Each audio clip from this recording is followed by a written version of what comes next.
Assalamualaikum warahmatullahi wabarakatuh. Perkenalkan, nama saya Primaksya Ramadhani, NIM 2005106056. Dari Penjas B 2020. Di sini saya akan menjelaskan materi mengenai hakikat manajemen olahraga pada bab 2. Langsung saja ke videonya, pembahasan. Untuk materi yang pertama yaitu pengertian manajemen. Istilah administrasi manajemen yang saling berganti digunakan meskipun tidak begitu mengganggu dalam pemahaman tentang makna dan substansinya. Namun, memerlukan penelusuran tentang hakikat konsepnya. Istilah manajemen lebih sering digunakan dengan konotasi makna yang lebih spesifik. Manajemen adalah proses untuk tujuan organisasi dengan memerlukan kegiatan dari 4 fungsi, yaitu yang pertama merencanakan, yang kedua mengorganisasikan, yang ketiga memimpin, dan yang keempat mengendalikan. Berikutnya yaitu filsafat manajemen. Dalam filsafat ini terbagi dalam beberapa filsafat, yaitu filsafat idealisme. Filsafat idealisme ialah suatu keadaan yang amat sangat sempurna yang menjadi pola dari segala sesuatu yang kita dapati di dunia ini. Filsafat ini diterapkan dalam manajemen Marx dan Kondetermination yang populer di negara sosialis Jerman dan Skandinavia. Filsafat berikutnya yaitu filsafat realisme. Dunia ini dan segala sesuatu yang terdapat di dalamnya adalah kenyataan yang tidak dapat dibantah. Filsafat yang berikutnya yaitu filsafat neotomisme, yaitu kenyataan itu rasio, keadaan dan Tuhan, sedangkan kebenaran adalah intuisi, segala sesuatu yang masuk akal dan yang diwahyukan oleh Tuhan. Untuk materi yang C yaitu praktik manajemen. Dalam praktik manajemen ini memiliki tahapan praktik, antaranya manajemen partisipasi. Yang pertama, manajemen berdasarkan hasil atau result of management. Yang kedua, manajemen memperkaya pekerjaan atau job of enrichment. Yang C, manajemen prioritas produktif. Yang D, manajemen berdasarkan kemungkinan atau contingency of management. Yang E, manajemen pemanfaatan konflik. Untuk materi yang D yaitu klarifikasi konsep. Sesungguhnya tidak ada perbedaan antara pengertian yang tajam antara istilah administrasi dan manajemen. Administrasi adalah suatu proses yang universal mengenai pelaksanaan aktivitas yang tuntas dan efisien oleh dan melalui orang lain. Inti pengertiannya adalah melalui proses administrasi dicapai pelaksanaan kegiatan secara efisien dan mencapai tujuan. Untuk materi yang E yaitu proses manajemen.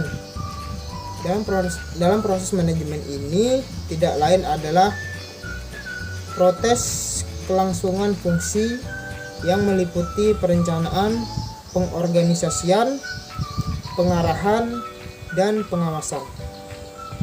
Untuk materi yang F yaitu perilaku organisasi dalam manajemen olahraga. Perilaku organisasi merupakan titik temu antara perilaku manusia yang saling berinteraksi dalam sebuah organisasi itu sendiri. Akan tetapi keduanya akan diperlukan untuk pemahaman yang komprehensif dalam hal mempelajari perilaku individual. Menurut Solkom, perilaku organisasi adalah interaksi dinamis di antaranya karyawan, pemimpin, tim, dan organisasi itu sendiri. Sedangkan menurut Robin, perilaku organisasi adalah studi yang mempelajari bagaimana pengaruh individu, kelompok, struktur organisasi terhadap perilaku dalam organisasi, sehingga pengetahuan yang diperoleh dapat dipublikasikan untuk meningkatkan keefektifan organisasi.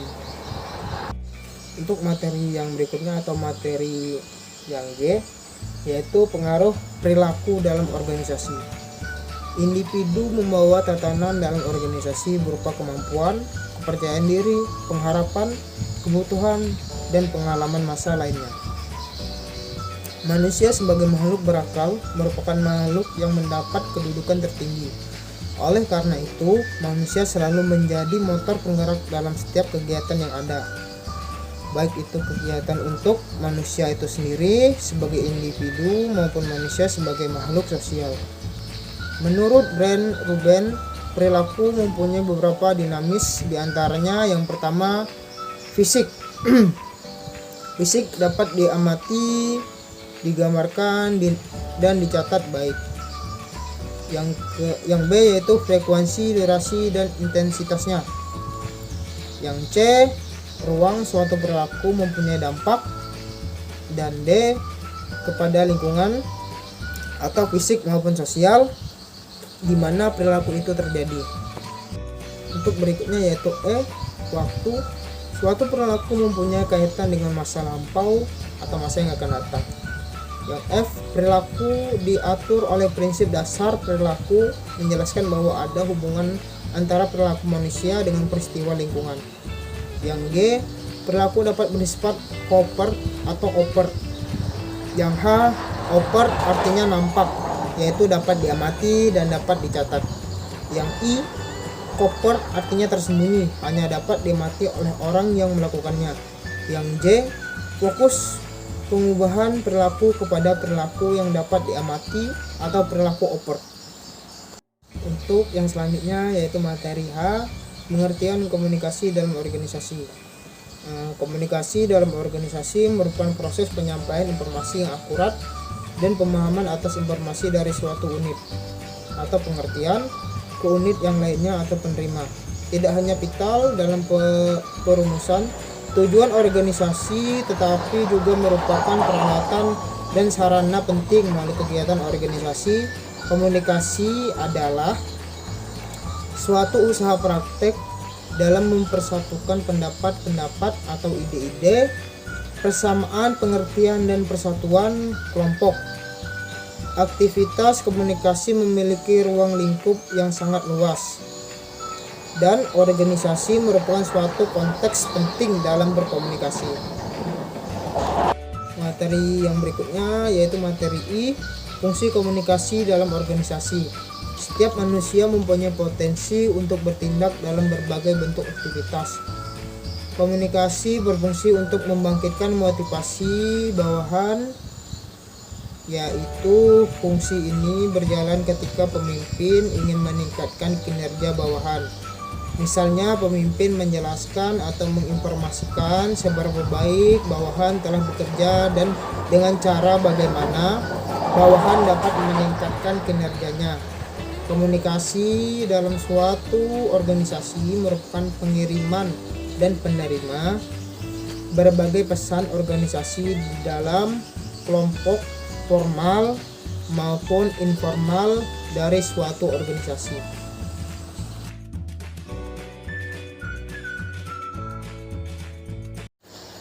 Cukup sekian video dari saya. Apabila ada salah kata atau salah ucapan, mohon dimaafkan. Wabillahi taufiq wal hidayah. Wassalamualaikum warahmatullahi wabarakatuh.